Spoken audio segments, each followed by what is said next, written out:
I love this story because it's current. It's actually happening now. Apparently, there is an ancient Egyptian relic that is turning of its own accord at a museum in Manchester, which is where I'm heading. Nobody knows why it's happening. It's a bit of a mystery. Well, Miss Marple / Bradbury on the way. Our nation has been intrigued by the mystery of ancient Egypt. In 1972, the treasures from Tutankhamun's tomb were exhibited in London, and a staggering 1.6 million of us flocked to see them. That's when the rumours of Egyptian curses here on home soil all began. So it's no surprise this modern-day mystery in Manchester had everyone hooked. Campbell, hello. You are an Egyptologist. I am indeed. First of all, tell me about this particular relic. Well, recently we noticed that this little statuette, which is only about 10 inches high, had started moving in its case, and we were curious why this was. And so we set up a time-lapse camera that would take pictures of it, and sure enough, we saw it moving. I've saved myself for this big moment. Show me the footage, Campbell. So this is our time-lapse video, taken over the space of a week. Look at that. Clear as day. It's interesting that the other three statuettes to the left don't move. Why? Why is it just him? Why indeed? Let's get back to the actual little statue itself. What does it stand for? Where is it from? What's its history? So it belonged to a man called Neb-Ewe, and he lived about 4,000 years ago. And on the back of the statue is a hieroglyphic inscription, and it asks for offerings for his spirit in the afterlife. And the ancient Egyptians believed that statuettes could be alternative homes for the spirit, and that's why they left them in temples and tombs. I think it says something really about the popular imagination, that something like this really appeals to our sense of mystery. OK, I've seen the footage. I've discussed things with you. Now, show me the mummy. OK.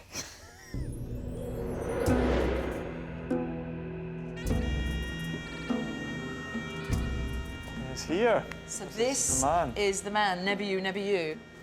Nice case. Seems very solid. So what are the theories? Well, the theories range from the sublime to the ridiculous. Someone suggested it was the spirit of Michael Jackson moving this from beyond the grave, to the idea that it's Neb-Ewe himself, the spirit of Neb-Ewe trying to get attention. Well, I have my own theory, and it doesn't involve Michael Jackson. I'm hoping acoustician Stephen Gosling can help me solve this mystery. It's all very James Bond, isn't it? Stephen has placed a 3-axis sensor underneath the wall-mounted glass cabinet to record any vibrations in the room. So we're correlating the vibration measurements over a 24-hour period, and we're going to see, hopefully correlate those with the movement of the statue. Fairly solid room. You know, this is a parquet wooden floor. You wouldn't expect a lot of vibration across the floor. The cabinet, of course, hangs off the wall, so you think that's got quite a lot to do with it? And I think that's quite significant.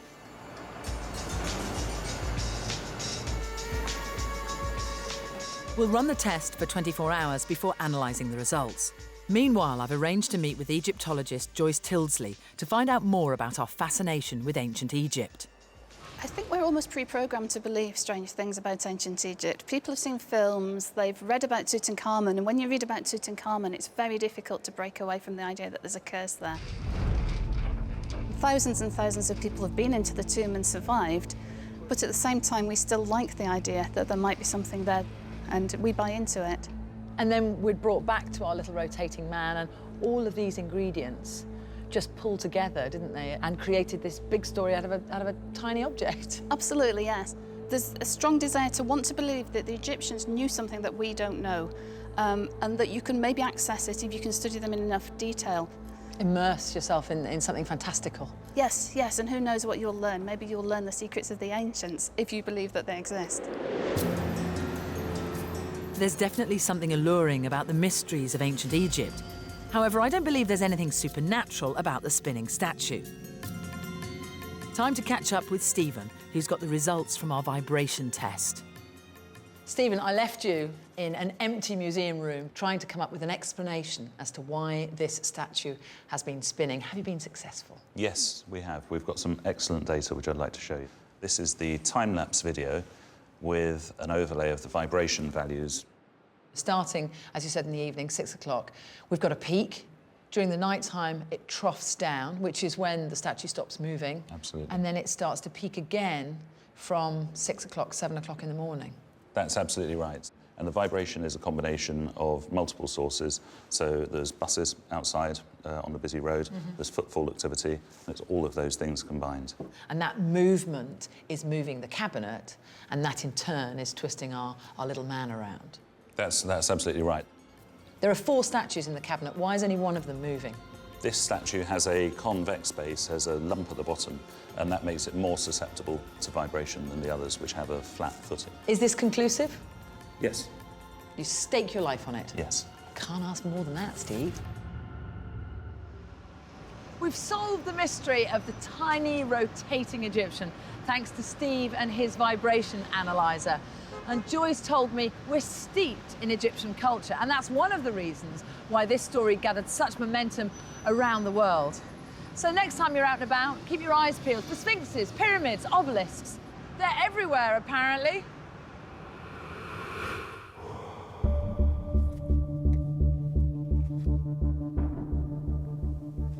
I've always loved big American sci-fi movies and comics, so it kind of comes as no surprise that 30% of the young men that we survey said they believe in aliens and UFOs. What is really interesting, though, is nearly half of you said that you felt at some point the government has covered up the existence of paranormal or extraterrestrial activity. Now, in East Anglia, a staggering 43% of people believe in aliens and UFOs. So I'm going to go and find out why. The county of Suffolk in East Anglia is home to Rendlesham Forest. The forest surrounds the airbase RAF Bentwaters. Although now abandoned, it was used by the US Air Force during the Cold War, and it was American airmen who claimed to have seen strange lights in the sky in the early hours of the 26th of December, 1980.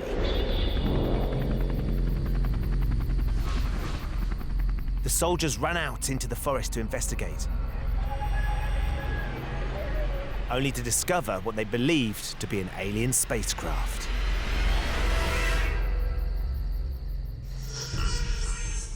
We are going to the site where the UFO landed on the first night. Nick Pope, a former Ministry of Defence official, has brought me to the spot where the spacecraft was supposedly discovered. This is the sketch of the UFO that one of the witnesses did. And, you know, there's no middle ground with this. This is not lights in the sky. It's not like any spacecraft I've ever seen. No. Did anyone take any photos? Quite a lot of people claim that photographs were taken. And, Really? Yeah, but all of them were told subsequently the films didn't come out. Really? Yeah. Now, whether this was... I think Quite convenient. Whether there was a cover-up, I don't know. So they're looking at the UFO, and after some minutes, this thing slowly begins to rise up above the ground. Suddenly, it accelerates off to the horizon at incredible rate. And one of the witnesses writes in his police notebook, "Speed, impossible."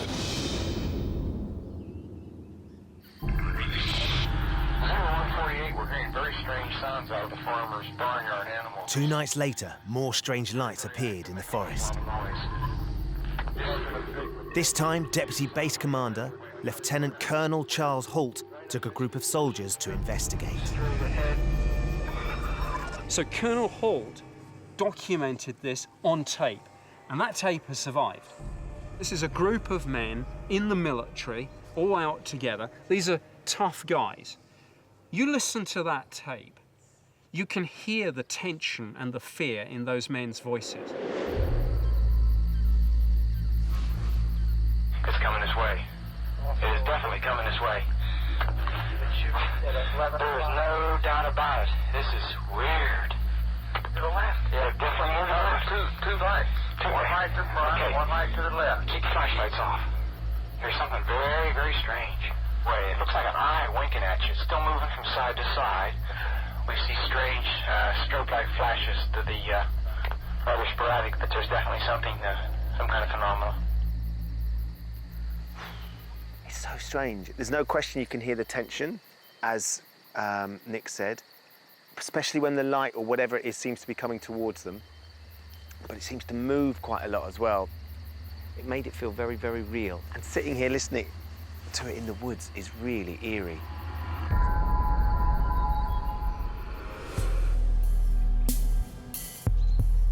At Rendlesham Forest in Suffolk, I'm investigating the mystery behind Britain's most famous UFO sighting. In 1980, American airmen stationed at RAF Bentwaters claimed to have seen a UFO in the forest. Lieutenant Colonel Holt made an audio recording of the event. It's coming this way. It is definitely coming this way. He was certain something extraterrestrial was in the sky that night. The Rendlesham Forest case is kind of known as Britain's Roswell, and it really is a very intriguing case. Flying over... Chris French is a professor of psychology from Goldsmiths College. He believes there is a rational explanation for the sightings. We know for a fact that at 3 a.m. on the 26th of December 1980, there was a very bright fireball, a meteorite, very bright, that was actually way, way, way in the distance. So it was a meteorite, it was something falling from space, Yeah, something came from space. But it didn't land in the forest. When they've actually got out there, what it appears to be is that they were actually looking at the Orford Ness lighthouse. Which is in that direction. That's right, they were seeing it through trees. It was, so sometimes they'd see it, sometimes they wouldn't. There was this strange flashing light. I'm so disappointed that they got confused by a lighthouse, for heaven's sake. They're in the army, they're flying planes and they're shooting guns and they can't tell the difference between a lighthouse and a spaceship. You can't actually see the lighthouse from this area. It's only certain positions within the forest that it's actually visible because of the lie of the land. In terms of the wider context of why do people want to believe in this kind of stuff, well, I mean, I completely see why they want to do that. Essentially, it would tell us so much about our place within the universe. I mean, there's only two possibilities. Either we are alone or we're not. You know, if this were true, why don't they just announce themselves properly, you know, land on the lawn to the White House, you know, we'd welcome them, as long as they don't eat us, you know, we'd actually be quite happy with that. There's no guarantee, though, that's the problem with these aliens. Well, exactly.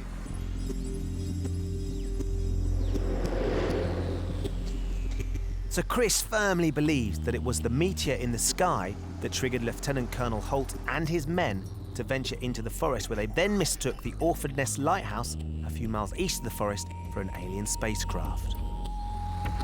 Yet in 2011, retired police detective Constable Gary Heseltine retraced the steps with Lieutenant Colonel Holt, who was adamant that it was not the lighthouse. Colonel Holt has said it wasn't any lighthouse or any star because he used to take people to visit the lighthouse when they come and stayed with him, so he knew exactly where it was.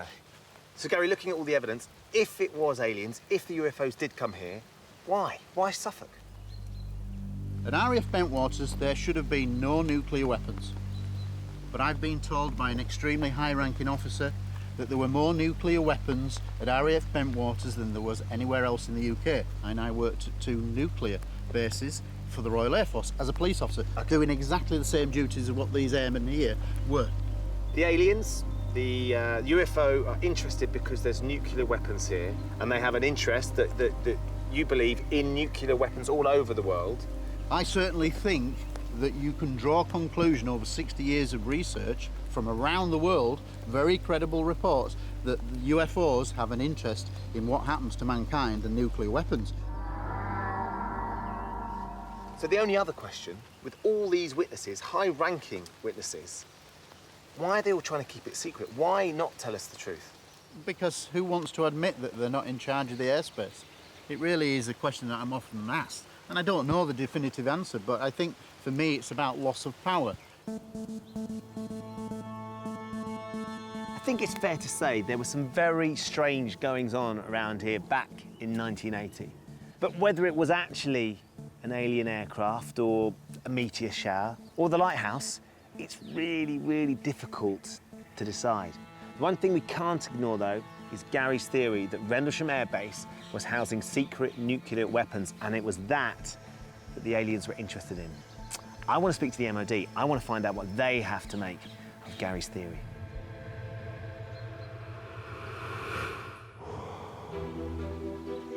When you mention UFOs, people often think about flying saucers or alien abductions, but at its core, a UFO sighting is just that, an unidentified flying object. So rather than chasing aliens across some desert in Mexico, I was intrigued to learn about the story of an object spotted flying over here, the moors in Sheffield, where I grew up. On the 24th of March 1997, hundreds of people reported an extremely fast object flying low over the Peak District near Sheffield. It then disappeared over the horizon, followed by a loud explosion and a bright flash of light. But what was it? What better place to start my investigation than with eyewitnesses Andy Granger and Lise Taylor. So Andy, Lise, I'm going to ask you to step back in time 16 years. Andy, tell me first what you remember from that day. I'd just come out of work and I was with my friend Tony. We were both suddenly aware of this bright light shooting across the sky.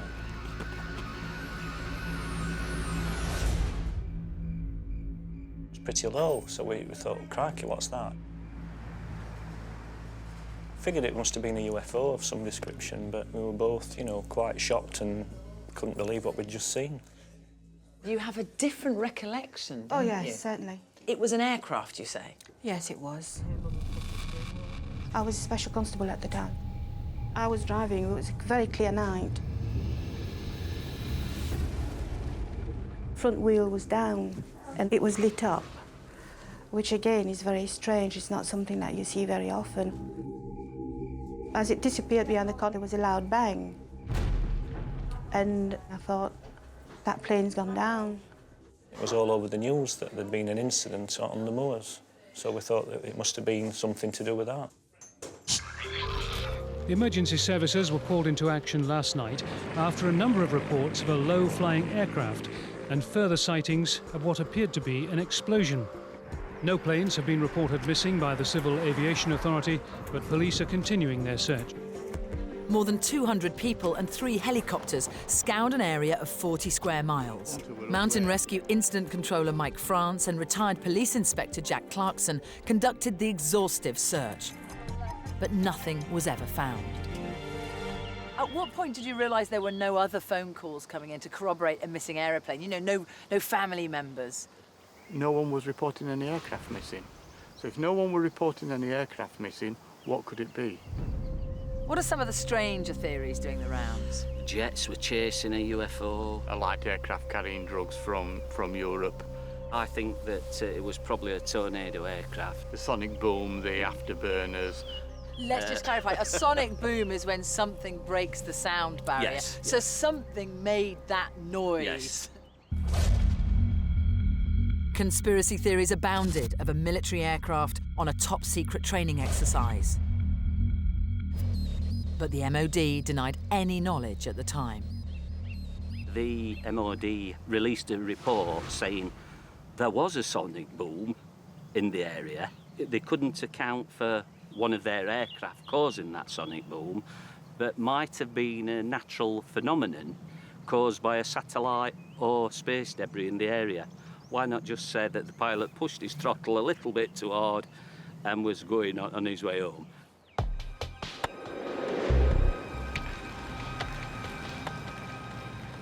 If it was an RAF aircraft going supersonic, then the MOD would have broken the law by breaking the sound barrier over land. Hello, I'm very well. How are you? David Aronovich is an acclaimed columnist for The Times, and he's written extensively about conspiracy theories. I want to find out what he makes of the theories surrounding the phantom plane sighting back in 1997. We like the idea that there is an explanation for everything. But we also like the idea that there are hidden explanations for things. plane flying, not expected to see it in a strange place, sonic booms, etc. And all of a sudden you've It's an event. Yeah, it's an event, and it must be the Royal Air Force chasing down and shooting down UFOs. If the MOD knew that there had been a training exercise, why did they let this massive search that involved hundreds and hundreds of people take place? So you're in the MOD, and all of a sudden people start saying, maybe you do know you've had a training exercise, but all of a sudden people start saying that they've seen a crash. They've seen a light, something has happened. Now, what do? Do you make the presumption that whatever you were doing, which wasn't that, was what they were seeing? Or do you say, well, it is just possible that there is something else happening out there, maybe we'd better have the search? You obviously do the latter. But when you look back on it afterwards, knowing what happens, it doesn't look quite so innocent, and you kind of construct a new story out of it.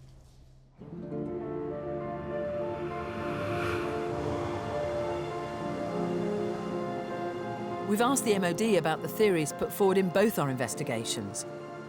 However, if any pre-existing official statements exist, then they'll be here in the National Archives.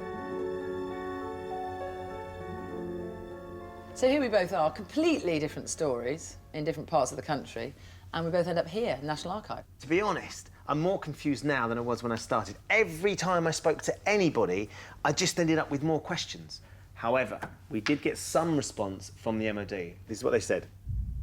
We never discussed nuclear weapons' precise locations at any time. They're not going to tell us whether there was nuclear weapons on the base or not. Which you can understand. Well, my story about this incredible multi-sighting, the great suspicion was that it was an MOD training exercise and that the MOD must have had something to do with it. Cover up. And of course, the questions were put to the MOD. What did they say? This is the response from the MOD.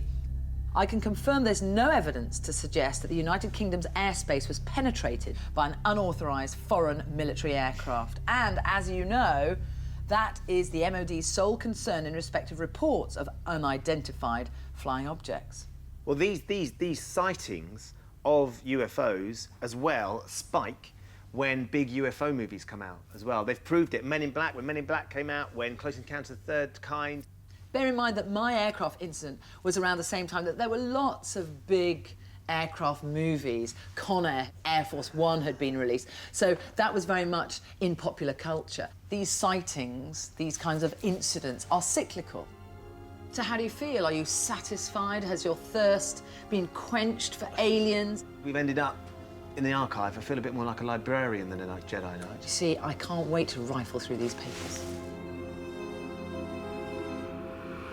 There are more ghost sightings in the UK than anywhere else in the world, and perhaps that explains why 30% of you believe in them. But where does that belief come from? I've arranged to meet Dr. Shane McCorristine, a cultural historian at the University of Cambridge. Where does our belief in ghosts originate from? Ghosts express our relationship with the dead. It just so happens that in history, this relationship has changed. The ghost comes from purgatory in Christianity in the medieval period, and purgatory is a kind of a holding zone where souls go after a person has died. So the ghost comes from purgatory in order to give information about the afterlife. What happens in the 17th century and 18th century is that because of the Reformation's disinclination to think about the concept of purgatory, they start to actually analyse ghost stories because they believe that the ghost shouldn't exist because it's either an angel or a demon. And this is where you get the deep-seated British fascination with investigating ghosts. Why do we talk to people and they know it's not real, but they still want that experience? Through talking about ghosts or talking about ghost stories, you are, in a sense, keeping your history alive. You are making connections between tourists and the places that they visit. But you're also tapping into that kind of deep sense of fascination that British people in particular have always had with the ghostly. To satisfy my own fascination with the ghostly, what better place to start than at the opulent Hampton Court Palace, where the man responsible for the Reformation, King Henry VIII, once resided. A ghostly sighting here in 2003 caught the world's attention because this was a ghost caught on camera.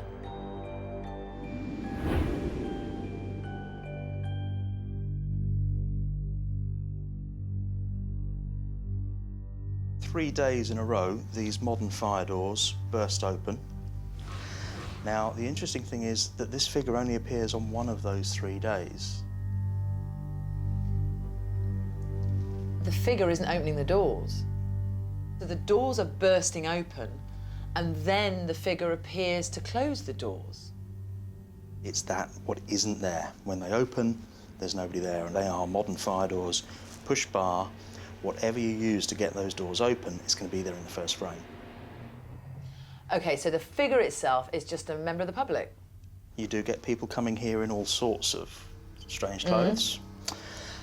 But having said that, we do have an entry in our visitors book for the day. Yeah. And we've got it just here. And they actually report seeing in that very area, and they identify it clearly, that they actually saw a ghost. I think I saw a ghost in the new hall near the black curtains. Oh dear. So, I've examined the footage. Now time to see if I can open the doors without being seen. The famous doors. Indeed. Right. Well. Take some force. It's very difficult not to follow through, isn't it? Not to... How do you hide?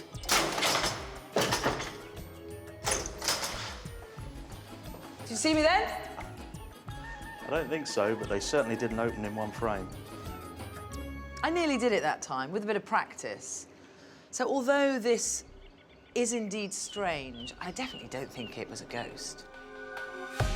Admittedly, opening the fire doors like the alleged CCTV ghost proved a little difficult, but I still believe that this was just an elaborate hoax from someone in fancy dress.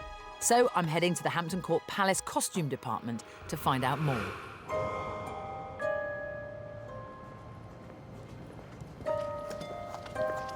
Whilst Julia is off exploring the palace, my ghostly investigation has brought me north to the historical city of York. According to the Ghost Research Foundation International, oh yes, there is one, York is the most haunted city in the world. So I'm looking for a ghost. I don't just want any old ghost, I want the ghost of Britain's most famous traitor ever.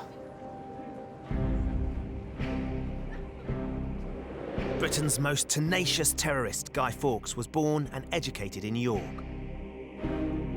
Found guilty of high treason for plotting to blow up the Houses of Parliament back in 1605, his punishment, execution. To avoid the public humiliation, Guy jumped from the scaffold where he was about to be hanged, breaking his neck in the fall. Nevertheless, he still suffered a traitor's fate, as his body was hung, drawn and quartered.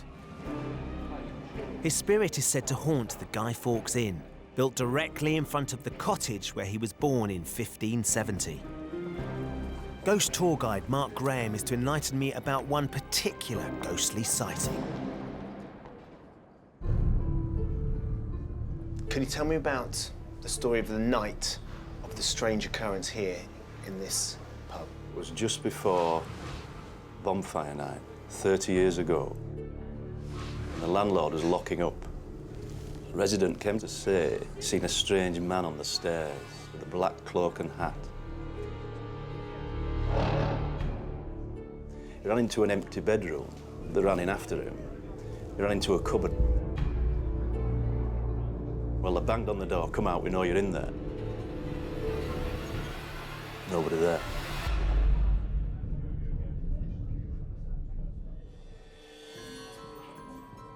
A few hours later, a ferocious fire started. It seemed to have started against the wall, the other side of which was where that cupboard was. Why do you think he was Guy Fawkes? At the same time, his old school were having a bonfire with a guy on the top.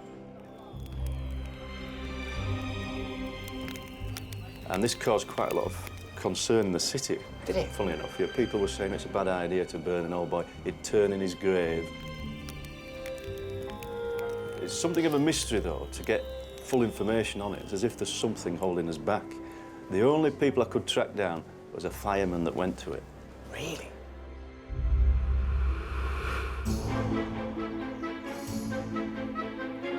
I'm heading to the costume department at Hampton Court Palace to see if the CCTV ghost was simply just someone in fancy dress playing a prank. You will have heard, probably, I'm sure, that I am searching for this man, woman, ghostly figure. What you're sort of looking at in the picture is actually a bit of a mishmash of periods. So what I would see in the picture is I can sort of see a Henrician woman's loose gown, Elizabethan ruff around the neck, and then probably 1690s style false sleeve. So we're ending up with this sort of bizarre mixture. Right. OK, I'm going to leave the ruff. Ultimately, what you're saying is that that outfit did not come from here. Yeah, it's incredibly historically inaccurate. I don't need to say anything else, do I?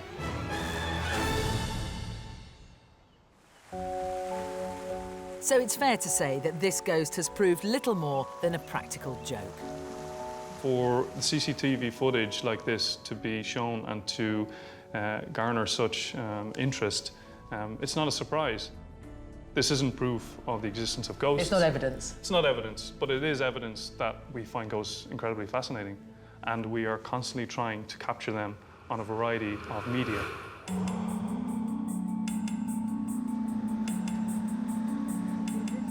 Meanwhile, back in York, I'm investigating the mysterious fire that happened one bonfire night in the 80s, after Guy Fawkes' ghost supposedly disappeared into a cupboard in room 6 on the 2nd floor at his namesake inn. So I've been trying to do some research on the internet, but I just can't find anything about the fire. Unfortunately, the newspaper archive doesn't go back that far, and neither does the fire station archive. It's so frustrating. I have got one lead, though. Retired fireman Peter Clark was on duty that very night.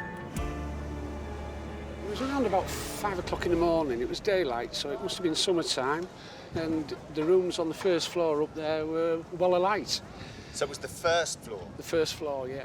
And what was it, do you think, Peter, that started the fire? Nobody had broken into the building, so, you know, the building was secure.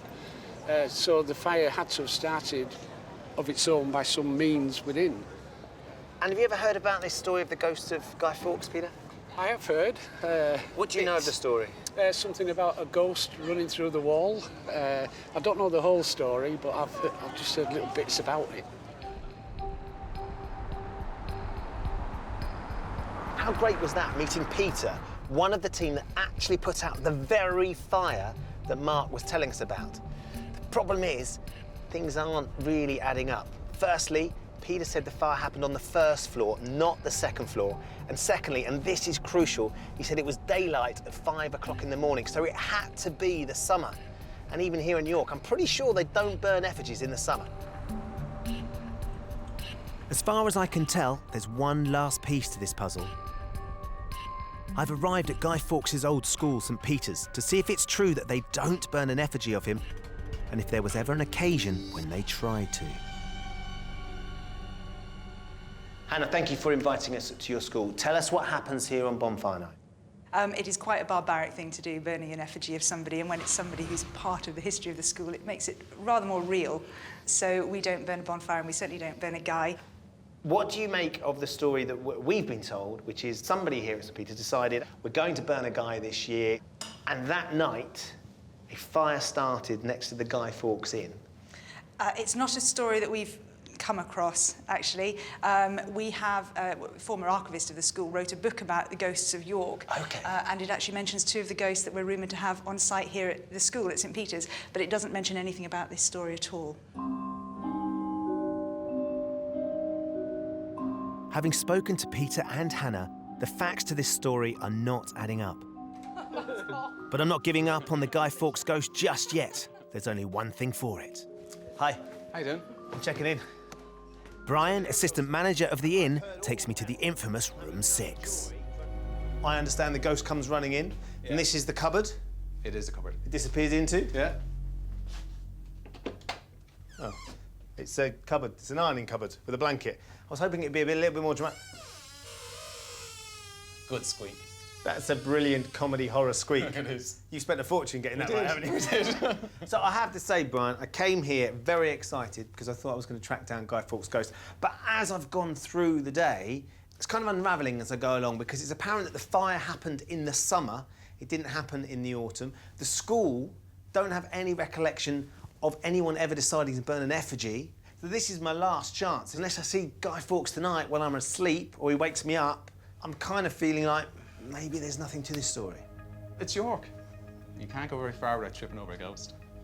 Have a good one. Thanks, Brian.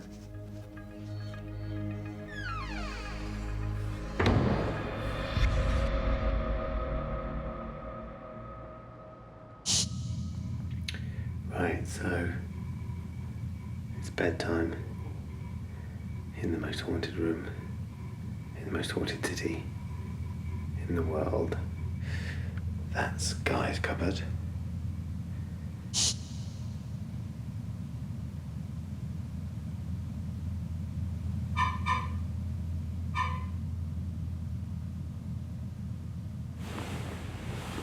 What was that?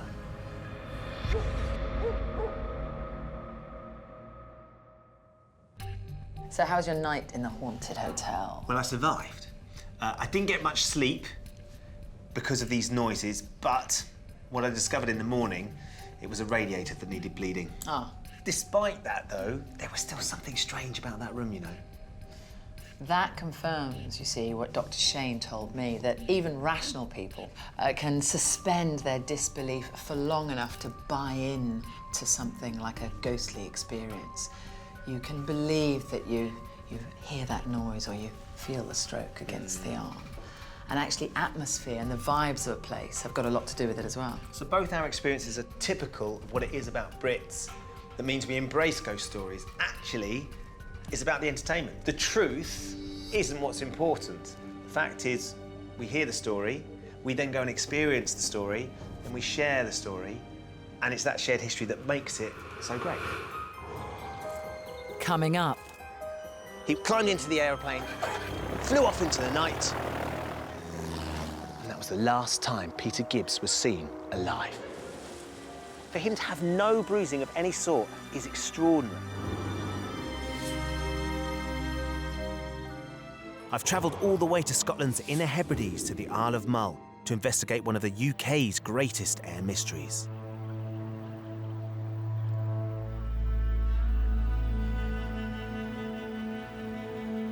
So let me paint the scene for you.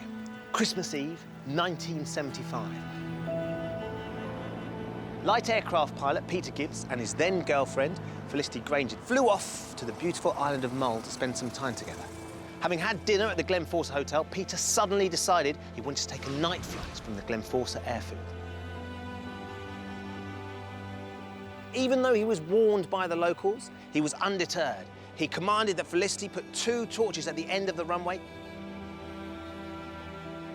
climbed into the aeroplane, flew off into the night. And that was the last time Peter Gibbs was seen alive. On his descent back to the runway, his plane disappeared into the heavy snowstorm and didn't reach the airstrip. Assuming his plane had crashed, an exhaustive 7-day search ensued, but no wreckage was ever found. But it gets stranger still.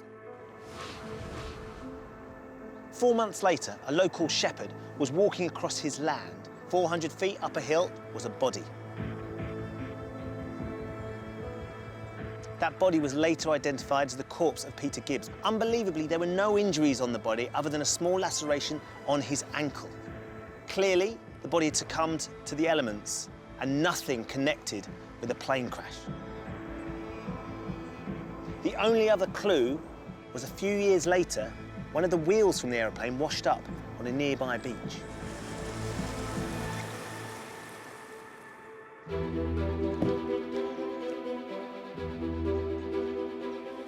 We're led to believe that the plane came round, kind of over the lighthouse you can see in the distance, and crashed somewhere there in the water.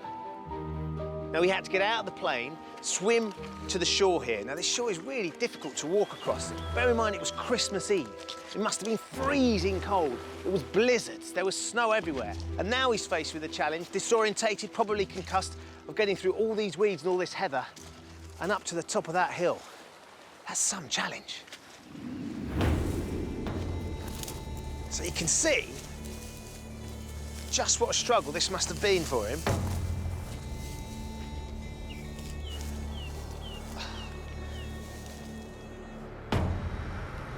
And he must have thought, if I follow this road one way or another, I'm going to come across someone sooner or later.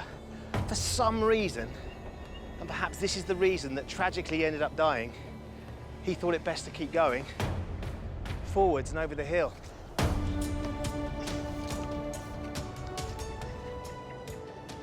Goodness me, didn't expect it to be so tough. That's a hard challenge, even when you're relatively fit and on a nice warm day. The idea of Peter Gibbs having to do that on Christmas Eve, having crashed an aeroplane, suffering from hypothermia, and bear in mind, he made it another 300 feet up, and from here on, this hill gets steeper and steeper and steeper. So I managed to get a copy of this, which is the report, the Fatal Accident Inquiry Report. One of the first points is that there were no traces of sodium chloride in either the inside of his flying boots or in his watch, which were the most likely places where such evidence would be found. You would have thought if someone had crashed into the water just here off the Isle of Mull, there's no question there would have been traces of salt from the salt water, but there was absolutely none. Question, there was no skin bruising of any kind? Answer, that is correct. For him to have no bruising of any sort, other than that small laceration on his ankle, is extraordinary. The report certainly implies Peter's injuries were not consistent with those of a plane crash, let alone a crash in the sea. So why did the aircraft's wheel wash up years later?